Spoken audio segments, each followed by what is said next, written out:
अजय वर्मा है, खुलेआम बोले कि आप मेरा कोऑपरेट करिए और हम आपका कोऑपरेट करेंगे। उसको दबा दिया गया प्रशासन के थ्रू। बहुत बड़ी घटना घटी थी मेरे साथ। आज ये तो गोलीकांड फर्स्ट टाइम नहीं, 2 बार मेरे साथ ये हो चुका है। केस वापस लो, नहीं तो कहीं भी ठोका जाओगी, मार दिया जाएगा तुमको। जिसका जो हमको धमकी दिया उसका नाम मोनू वर्मा है। ये जो सबूत है डीएसपी खुद देखें तो उनको छूता हुआ कुछ नहीं दिख रहा। उल्टा डीएसपी साकेत कुमार सचिवालय 2 के जो है वो खुल्लम धमकी हमको दिए, अगर इससे आगे हम बढ़ते हैं तो मेरे लिए बुरा होगा। एक महिला को अगर सोने के लिए मजबूर किया जा रहा है तो इससे बड़ी शर्मिंदगी क्या हो सकती है हमारे बिहार में। इनके साथ कुछ होता है तो प्रशासन इनकी जिम्मेवारी ले।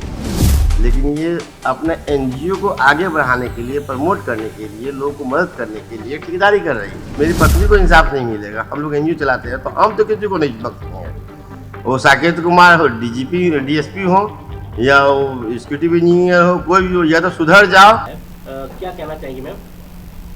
प्रेस कॉन्फ्रेंस रखने का बहुत बड़ा रीज़न है इसमें, क्योंकि मेरे साथ 2024 12 सितंबर से ही एक कांड हो रहा है मेरे साथ। जब भी कहीं जा रहे टेंडर वगैरह डालने के लिए भवन निर्माण में, कहीं ना कहीं बहुत ही मेरे साथ अन्याय हो रहा है, कहीं काम नहीं मिल रहा है और जो भी मेरा काम किया हुआ उसका पेमेंट नहीं किया जा रहा है। क्योंकि वहाँ पे एक्चुअली एग्जीक्यूटिव जो अजय वर्मा है खुलेआम बोले कि आप मेरा कोऑपरेट करिए और हम आपका कोऑपरेट करेंगे। हाँ, आके आप ऑफिस मत आइए, आप हमसे अकेले बाहर में मिलिए, मुलाकात हमसे बाहर में कीजिए। जब उनका हम जो ये बात कहें तो उनका बात हम डिनाइट कर दिए, तो उसके बाद से वो हम लोग जितने भी सिक्योरिटी है सब परेशान करना शुरू कर दिए। संवेदक भी परेशान करना शुरू कर दिए, साथ में सिक्योरिटी भी साथ में परेशान कर दिए। 30 तारीख को बहुत बड़ी घटना घटी थी, जिसकी लगता है आप लोग की खबर नहीं होगी, क्योंकि उसको उतना नहीं दिखाया गया, उसको दबा दिया गया प्रशासन के थ्रू। बहुत बड़ी घटना घटी थी मेरे साथ। आज ये तो गोलीकांड फर्स्ट टाइम नहीं, 2 बार मेरे साथ ये हो चुका है। एक 30 नवंबर को भी हुआ है और एक 27 फरवरी को भी हुआ है। क्या होता है, क्यों ऐसा हो रहा है आपके साथ? क्या इसके पीछे कारण क्या है?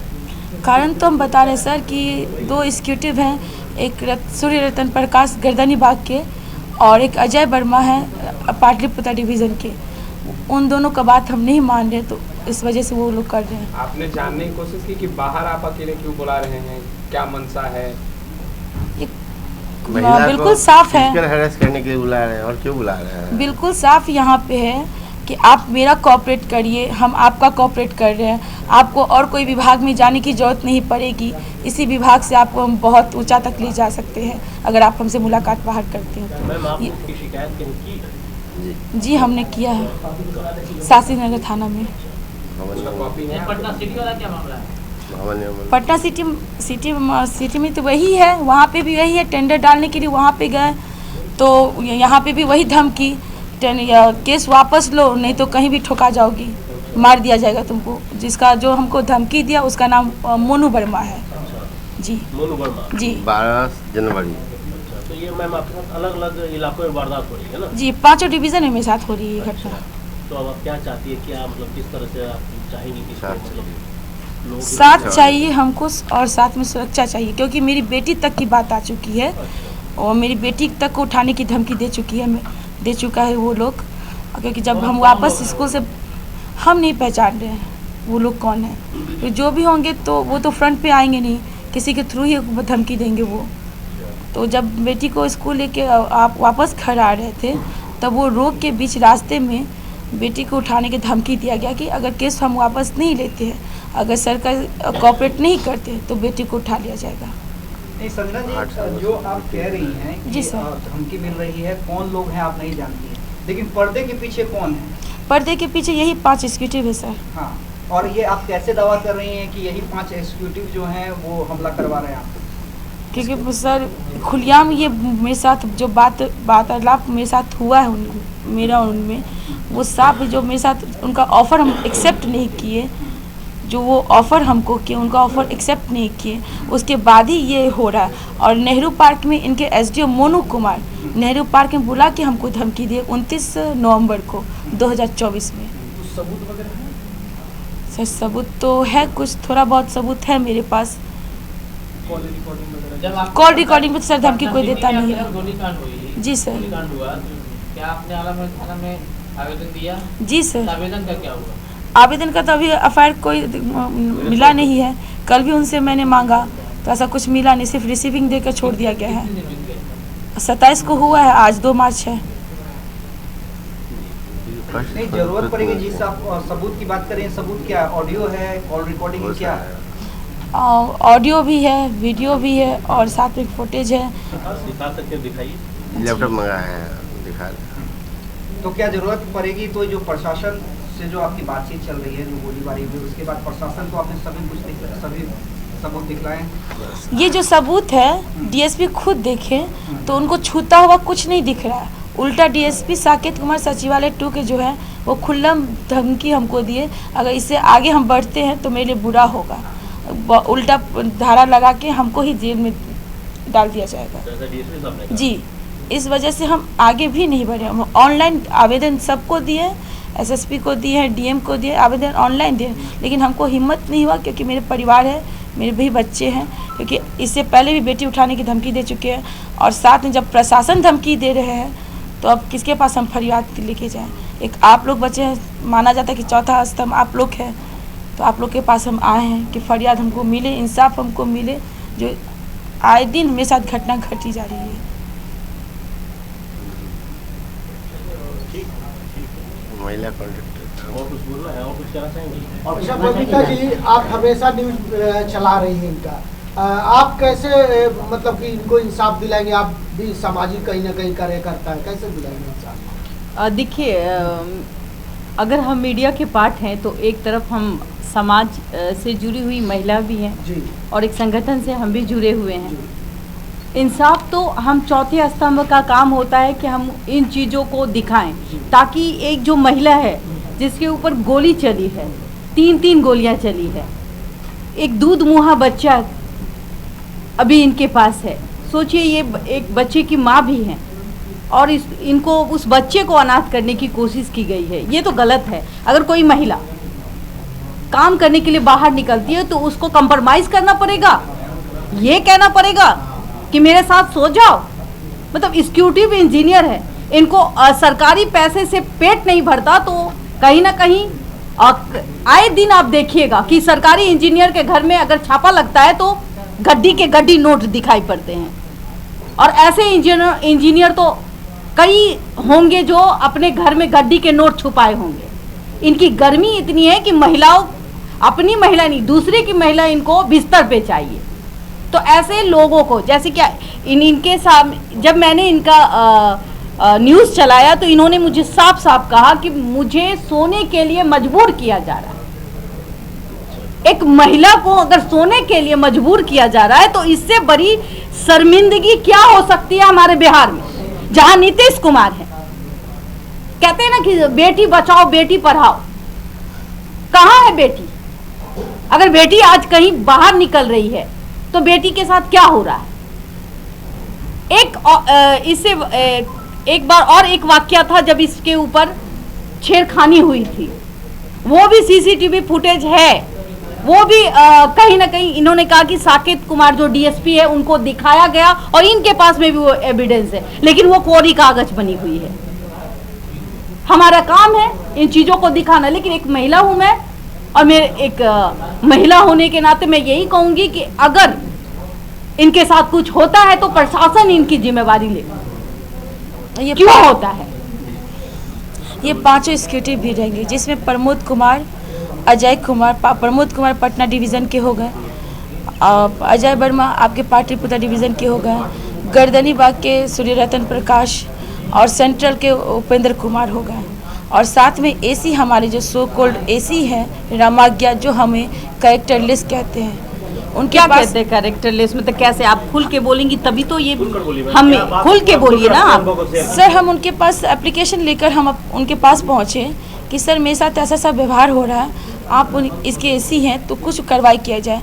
तो ये सीधे बोल रहे हैं आप जैसे कैरेक्टरलेस का एप्लीकेशन हम लोग एक्सेप्ट नहीं करते, ऐसे ऐसे कैरेक्टरलेस वाली महिला का एप्लीकेशन लेकर फाड़ के फेंक देते। अच्छा, कोई वरीय अधिकारी से बात हुई है? पटना एसएसपी से बात हुई है इस पूरे मामले में? आलोक राय से बात हुई है, डीजीपी से बात हुई थी हमारी। क्या बोला उन्होंने? डीएसपी के पास भेजे थे। साकेत कुमार को बोला था कि अविलंब इस पर कार्रवाई कीजिए।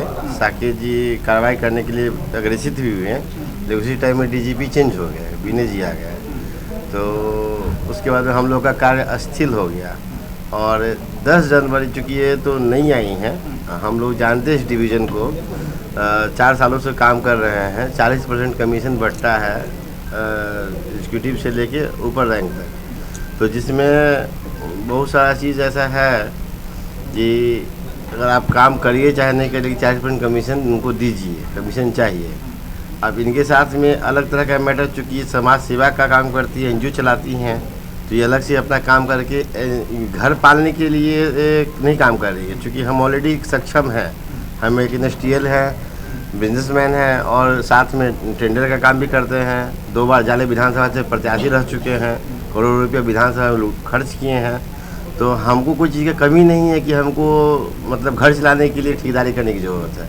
लेकिन ये अपने एनजीओ को आगे बढ़ाने के लिए, प्रमोट करने के लिए, लोगों को मदद करने के लिए ठेकेदारी कर रही स्टार्ट की, जहाँ पे इनको तरह तरह का सामना करना पड़ा। इन्होंने हमको बताया नहीं। 30 नवंबर में जब ये वहाँ गई थी तो इनके साथ में 500 से ज़्यादा की संख्या में लोग मिलकर के मारपीट किया, छेड़खानी किया, बदसलूकी किया। तो कहाँ पे हुआ ये घटना? पाटलिपुत्र डिवीजन राजवंशी नगर जी। जबकि सर ये नियम है कि अगर 30 ग्रुप में भी टेंडर होगा तो एग्जीक्यूटिव इंजीनियर, एसडीओ और जेई वहाँ उपलब्ध होंगे। लेकिन उस दिन ना तो जेई थे, न एक भी एसडीओ थे, न एग्जीक्यूटिव थे। तो मेरा सवाल यही था एग्जीक्यूटिव से कि सर आप जो कह रहे हैं कि हम कल्प्रिट नहीं हैं, तो आप तो भवन के मालिक हैं, इस डिवीज़न के मालिक हैं, तो आपके अब्सेंट में ये घटना घटती है। आपके 5 मिनट पहले, महिला के 5 मिनट आने से पहले अनिल यादव जो भवन निर्माण का संघ का अध्यक्ष है संवेदकों का, उसके लिए आप गेट खोलते हैं। लेकिन एक महिला जिसको 400 आदमी घेरे हुए हैं, क्या उसको अंदर नहीं ले सकते हैं आप लोग? घेर करके अंदर नहीं कर सकते हैं? तो वो बोले कि ये सिस्टम नहीं है। जब सबके लिए सिस्टम एक जैसा ही चलता है, तब सब सिस्टम एक जैसा चलता है, तो अध्यक्ष के लिए सिस्टम अलग चलता है क्या? तो आप कंप्रोमाइज़ कर लीजिए, आप मैनेज कर लीजिए। हम बोले कि किस तरीके से मैनेज कर लीजिए बताइए। तो हम मैडम से बात करेंगे। हम बोले ठीक है भाई, मैडम से ही आप बात करिए, कोई दिक्कत नहीं है। मैडम कोई अनपढ़ गवार है नहीं, डीएमई की बेटी है, उनके फादर डीएमई थे, पढ़ी लिखी है, पीएचडी की हुई है। आप इनका जो इनसे बात करना है बात करिए। अब व्यक्तिगत इनसे क्या बात हुई है तो हमको नहीं बताया गया, लेकिन जितना बात आज हम सुन रहे हैं तो ये हम खुला चैलेंज कर रहे हैं, या तो एग्जीक्यूटिव सुधर जाए, नहीं तो अमन झा पुराने रूप में लौट आएगा, तो एक एक एग्जीक्यूटिव को दौड़ा के मारेंगे सर। क्योंकि अगर आप मेरा बैकग्राउंड इतिहास में उठा के देखिएगा तो मेरा इतिहास ऐसा राह रह चुका है। पटना डीएम कलेक्ट्रेट में 2007 की घटना याद होगा, हमने 13 मजिस्ट्रेट और डीएम को एक साथ में इसी मैटर को लेकर के, छेड़खानी के मैटर को लेकर के मारपीट हुआ था और मारे थे। आज़ाद गांधी के साथ में उस टाइम में हम साथ में इन्वॉल्व थे। उस मेरे ऊपर लंबा केस चला, तो हम छोड़ेंगे तो किसी को भी नहीं चाहिए। हम खुला चैलेंज कर रहे हैं, अगर इंसाफ नहीं मिलेगा मेरी पत्नी को, हम दुनिया को इंसाफ दिलवाते हैं, और मेरी पत्नी को इंसाफ नहीं मिलेगा, हम लोग एनजीओ चलाते हैं, तो हम तो किसी को नहीं बख्शेंगे। वो साकेत कुमार हो, डीजीपी डीएसपी हो, या वो एग्जीक्यूटिव इंजीनियर हो, कोई भी हो, या तो सुधर जाओ। अगर बहुत शौक है महिलाओं को सुलाने का, तो अपनी माँ बहन को सुलाओ। किसी के पास में पैसा ही कमाना है ना तुमको, तो अपनी माँ बहन को सुला के कमाओ ना पैसा। दूसरी की बहन को, माँ बेटी को सुला के पैसा तुम क्या देना चाहते हो? तुम्हारी औकात है क्या? जितनी तुम्हारी सैलरी है उससे दुगुना उसकी माँ की पेंशन है। तुम क्या इसको पैसा दिखाओगे? क्या रोप दिखाओगे पैसा का? हम ITI भरते हैं 18 लाख रुपये का, हम वो क्या दिखाएगा पैसा का रोप मेरी पत्नी को? वो पैसा से खरीद लेगा मेरी पत्नी को, उसकी औकात है कि पैसा से खरीद लेगा मेरी पत्नी को। लेकिन ये सब बातें इसने हमको कभी शेयर नहीं की कि ये सब बात पत्नी है, कुछ पर्दे में रखना चाहती है, छिपाती है, बातों को दबाती है। हमको ये सब बात मालूम चलता तो हम तो अभी तक 2-4 एग्जीक्यूटिव को मार चुके होते, डंडा से सरात फोड़ चुके होते। हम खुला चैलेंज कर रहे हैं जब को मेरा बिल रोक दिया, क्या फ़र्क पड़ गया? वो लंबा टाइम तक मैंने रोक दिया।